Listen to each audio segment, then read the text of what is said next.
How are things in the ivory tower these days? Oh, it's terrible. There was a serious concern about government intervention and the reluctance to stand up for some basic freedoms that we took for granted. What are the legitimate concerns about the ideological capture of American universities by what is wokeness? Not much. It's vastly overblown. The danger in higher education is more vocationalism, not neo-Marxism, but bringing more ideological diversity into the university's faculty is really important. Where's the line there for you? Well, I'm here with Michael Roth. Michael, thanks for joining me. Glad to be here. So you are the president of Wesleyan University and also a frequent contributor to the New York Times. Are there any other hats you wear that I'm not aware of? Well, I'm a grandpa Nice. a dad and husband, and those are the main things right now. I teach every semester still at Wesleyan, and try to write books for mostly academic audiences, but more recently trying to broaden my reach. Yeah. So what do you teach? What is your intellectual and academic background? So I'm a historian, and I was, as a student at Wesleyan, I couldn't make up my mind between history, philosophy, and psychology. And I had a fairy god dean, as I describe him now, who was a substitute dean. That's the best kind. And at the time, he said to me, "Why decide, man?" And he allowed me to What make year? up my own. What year was that accent from? This 1976. I remember the Nice. ferns in his office. I think they were ferns, and Charlie was Dean Charlie, and so we made up this major there called History of Psychological Theory, which I thought I was getting away with something, and as it turned out, for the next 40 years, I worked on history, psychology, philosophy. So it turned out to be right. But as I left his office, he said, "You ought to go to California, man." Mm-hmm. And I had never been west of the Poconos, so from growing up in New York. And so my girlfriend and I drove to California that summer. I bought a tent, and then couldn't really decide always between philosophy and history, especially. So I became an intellectual historian. Nice. And my work has been on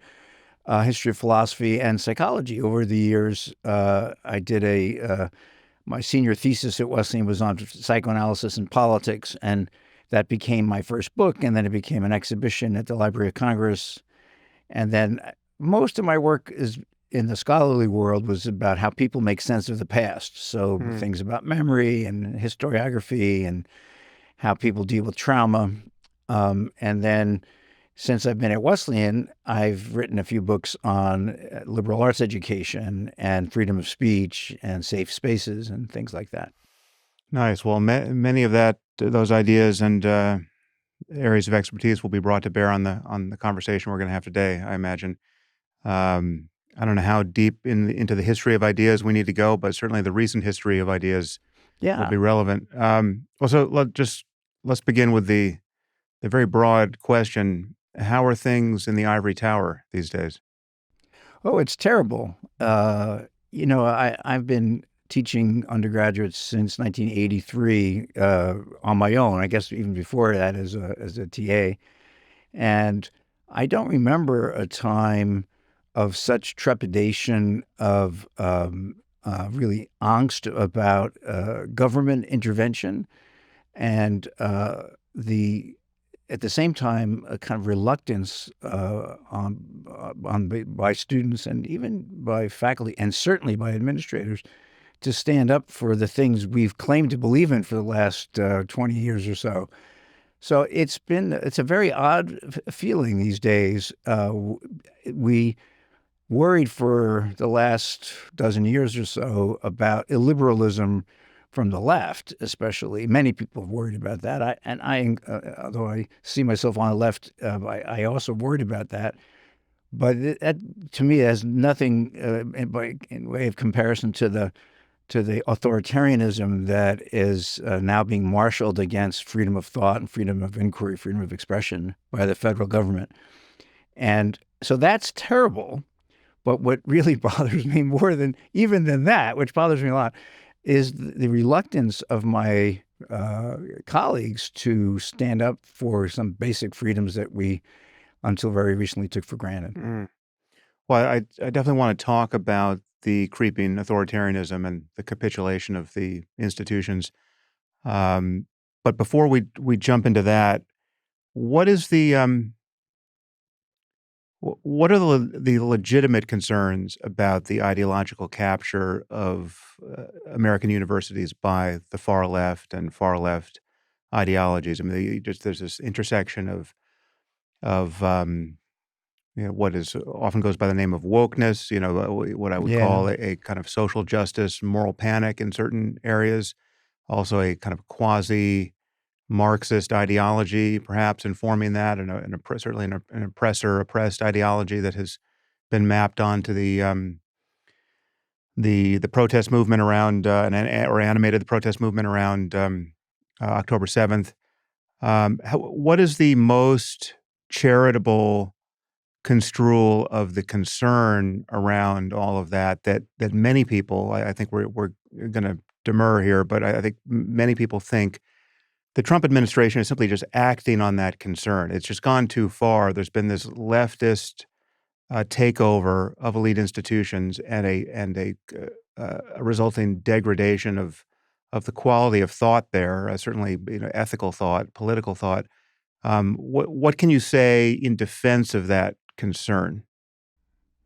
Not much. I mean, to me, that's akin to saying that, Putin has legitimate concerns about the Ukrainian threat against Moscow, that, the Ukraine could have joined NATO and Russia would have been imperiled, or the Russians don't, they have legitimate historical concerns in what is called the Ukraine or the Ukrainian entity, to use the, I think it's vastly overblown. Mm. I think ideological capture itself is a misnomer. It doesn't really describe what's happened at most colleges and universities, where the most popular majors remain economics and psychology. The most popular professions are the most desirable professions, especially at the elite schools, are in finance, or people wanting to go to Wall Street so they could work for a private equity firm. They could buy, let's say, a group of podcast entities like yours. I mean, this is not neo-Marxism. This is not progressivism. The danger in higher education is more vocationalism. So I think that's it's important to not give in to the demands of the aggressor just because there are some worries that people who thought they were on the left have had. So then, Michael, let me just take you back. So again, leaving aside I think the obvious maliciousness and malignancy of the response to this from the Trump administration. Let's just talk about the problem. I mean, I remember first being alarmed by all of this when I saw Nicholas Christakis in the quad at Yale being hounded by a group of students who, not all of whom, but certainly several of whom, to my eye, were violating every norm of basic sanity on a college campus, short of punching Nicholas in the face. I mean, there was a none too implicit threat of violence there at some point. I mean, it was not clear to me that he could have safely left that crowd at a certain point without having to physically force his way past students. And those students got awards for their social justice activism, if I'm not mistaken. Well, they also got death threats, because the reason you're aware of this is because it was filmed by people who wanted to make propaganda out of that, and they did so very successfully. I wrote to Nick Christakis right after that and said, this is horrific. I'm so sorry this happened. I don't know him, actually. We've met more recently. So I don't disagree that behavior was awful.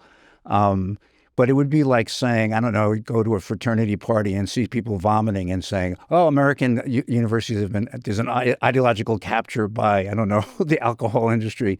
I mean, this is idiotic behavior at Yale, where most people are trying to get good jobs on Wall Street, not destroy the system of free speech and liberal democracy. It was bad. I think it was the folks behave badly, and there was much too much tolerance for bad behavior on the part of colleges and universities. I think that's true, but really don't think it. I don't think that's a serious concern. I do think there is a serious concern about the lack of ideological or even intellectual diversity in the faculty at colleges and universities, and I've been writing about this for a long time, and I do think that's a serious problem, and it's getting worse in many respects because folks aren't even going to graduate school if they're moderates or conservatives, in especially humanities and social sciences, interpretive social sciences. And that just is a narrowing of education, a narrowing of the kind of questions asked. So I see that as a real problem. I think like the Yale example, which is now, 10 years old? Yeah. Or 8 years old, or the Charles Murray at Middlebury example. These are bad things, but Charles Murray probably gave 100 lectures beyond, aside from that one, and which went without incident. So I just don't want to take those examples as exemplifying something much broader than it seems to me they merit being used for. I do think that the faculties at schools like mine have paid too little attention to ensuring intellectual and ideological diversity in the departments where that would really make a big difference, like the humanities and interpretive social sciences. And it's hard to know exactly what to do about that. We've tried some things at Wesleyan with very small successes here and there, but that seems to me a real problem. When protests get out of hand, I think I don't see that as big a deal as some of my friends do or some of my colleagues do. It did seem to me that for a lot of people who thought of themselves as liberals, or at least moderates and liberals, to be outflanked by young students who demanded things we didn't think were reasonable, that was upsetting to people. But that's kind of what happens as you get older. Young people ask you to do things that are dumb from your perspective. You don't have to do them. And I think when the schools actually stood up to protesters appropriately, acknowledging their right to protest but not to harass people, I think things actually worked out pretty well at most schools. So the Yale example is a bad one, and there are probably 24 other examples we can come up with. But I think that I want to talk about the protests and what you recommend there, because my understanding is that Wesleyan navigated the moment post October 8th slightly differently than campuses like Columbia or UCLA or I forget the others that really had a problem. But before we do, so just on the point of viewpoint diversity that you just brought up, is there any daylight between you and someone like Jonathan Haidt or Steven Pinker? I mean, both very popular academics who've been fairly voluble on the need here to somehow recruit people who are politically right of the 10% mark on the left-right political continuum. Well, I think Jonathan and I have worked together over the years on this issue, and though we don't always see things the same way, I'm one of the few people who gave a mixed review to the Coddling of the American Mind book. But I do agree with him that bringing more ideological diversity into the university's faculty is really important. And I called in, I think, 2010 or something like that. Well, no, 15, I guess, for an affirmative action program for conservatives in colleges and universities, which pissed off everybody, really. I mean, the left, even the conservatives. At the time, Oh, especially because they said, we don't need affirmative action. We just need, merit. But I actually think we had to be very intentional about hiring libertarians, people with strong religious faith that was related to their scholarship, and traditional conservatives. And I do think it's really important. I was made aware of this by a trustee at Wesleyan who became a friend, who just kept pointing out to me all the ways in which things that seemed normal to me, if you didn't share that ideological perspective, they were incredibly biased. Mhm. And so it's one of those moments where you say, "Oh my gosh, I am really biased, and so I need to correct for that." I mean, I'm not. I teach Aquinas. I don't. I haven't converted to Catholicism, but I can teach Aquinas. But they shouldn't only have Jews from Long Island teaching Mhm. Catholicism. Mhm. They should have people who have lived experience, I think, and as much as you can. And so I've tried to hire people from the military. I've hired people with different points of view than the standard graduate from an Ivy League humanities department. And I think that when I started this, there was a lot of skepticism, to put it mildly, from my colleagues at Wesleyan and elsewhere.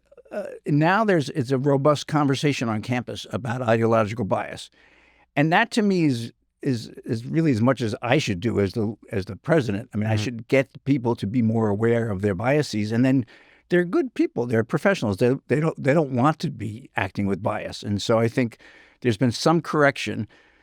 It could be greater. It could be, and I think that is a Except real issue. my understanding is that there were. I mean, I don't. I can only imagine we're past this point now, as the shadow of the Trump administration imposes itself over all of our universities. But um, in the not too distant past, prospective hires or new hires were having to sign effectively, DEI pledges of some kind, right? They had to.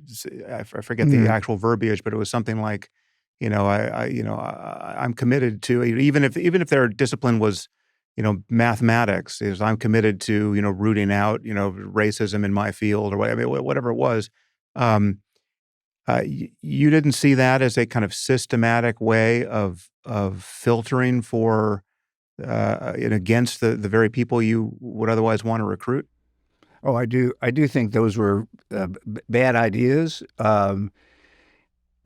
Except when what you were trying to do is to make sure that somebody was able to teach a classroom of people from diverse backgrounds. That seems to me perfectly reasonable. Mm. In other words, we want to have professors or teachers who are able to teach a classroom with of people who have different lived experiences, come from different backgrounds. That seems to me perfectly legitimate concern. If I'm hiring a crackerjack computer scientist who just is used to teaching in graduate school other graduate students or very, high-end majors at a great school, and you put them in a classroom at a public university where people come from various backgrounds, you want to make sure that they're able to deal with that. I mean, as a teacher, you have to adjust to the people in front of you, and then have them adjust to you. Mm. So I think that's reasonable, but this idea that you would really want someone to make an ideological commitment to a program of diversity in order to teach math or history or whatever, that seems to me reprehensible. Mm.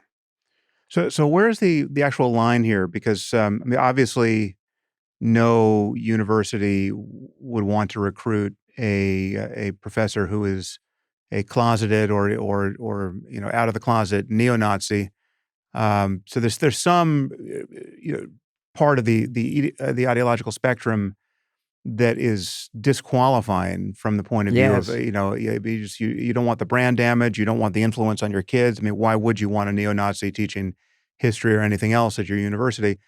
But by the same token, why would you want a Hamas supporter? Why would Columbia want a professor who is an unabashed supporter of a death cult masquerading as a group of freedom fighters?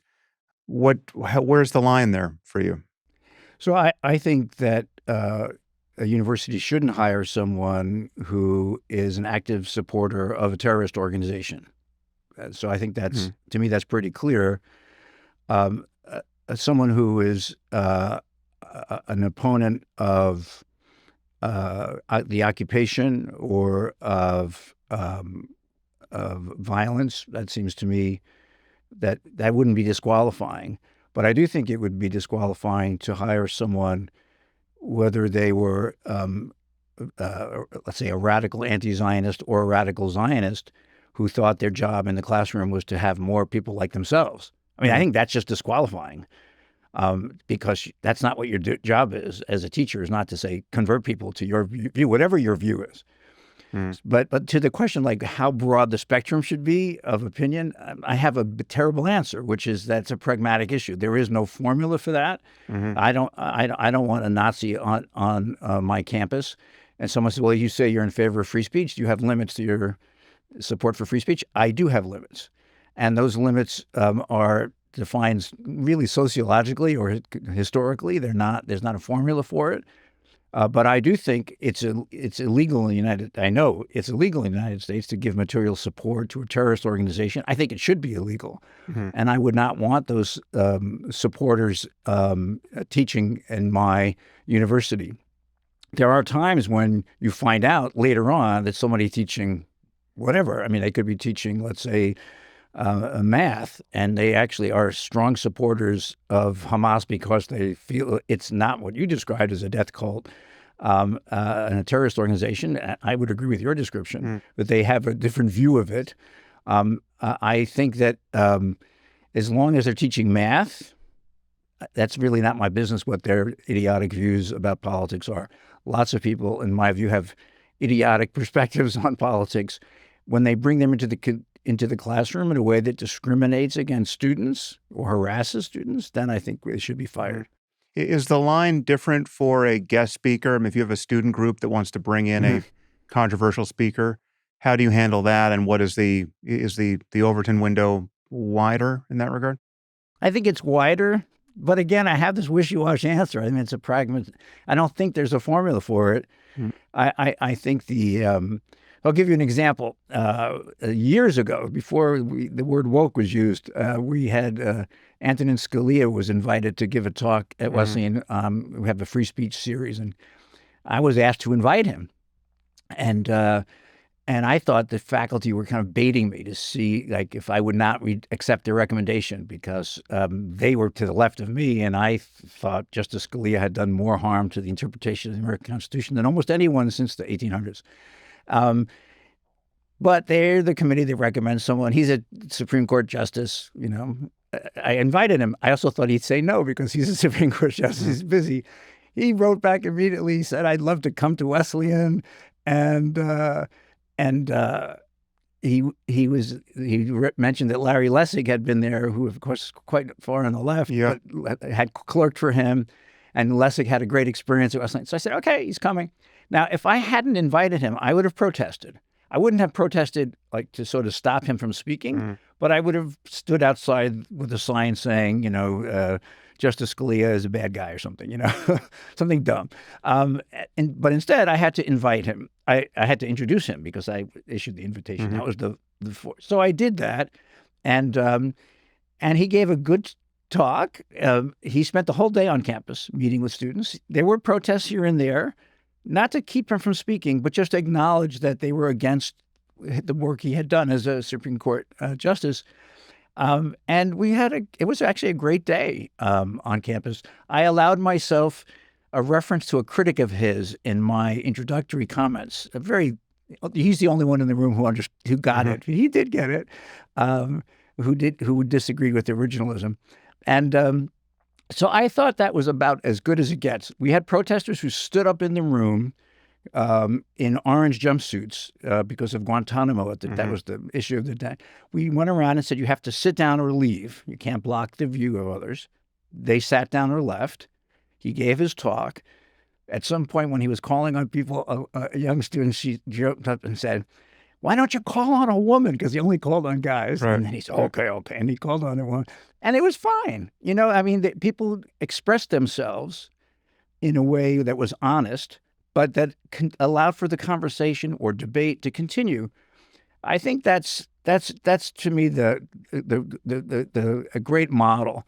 It's not always possible, but we, you know, at Wesleyan, I think we have developed a culture where people they may be angry that we've invited, you know, Roth to come and speak or Schmidt to come and speak or whomever, but they have so far, knock on wood, they haven't forced us to cancel any events. If they did, we would discipline those students. It's very clear to them that's against our rules, and we enforce our rules. And that's a really important rule, because obviously, if you keep someone from being heard, you're really undermining the whole educational project. Yeah. So why do so many colleges get this wrong? When you have an oppressed model, then the person being oppressed could do anything, and it's okay because it's in the service of liberation. That's just an idiotic, immoral view of the world. At a minimum, it's a gaslighting of a whole society. I have a lot of things I could say about a 20-year-old who thinks that words are violence, but somehow Hamas is on the right side of history. Not really. I've met a lot of people who have your point of view, and that surprised me, actually.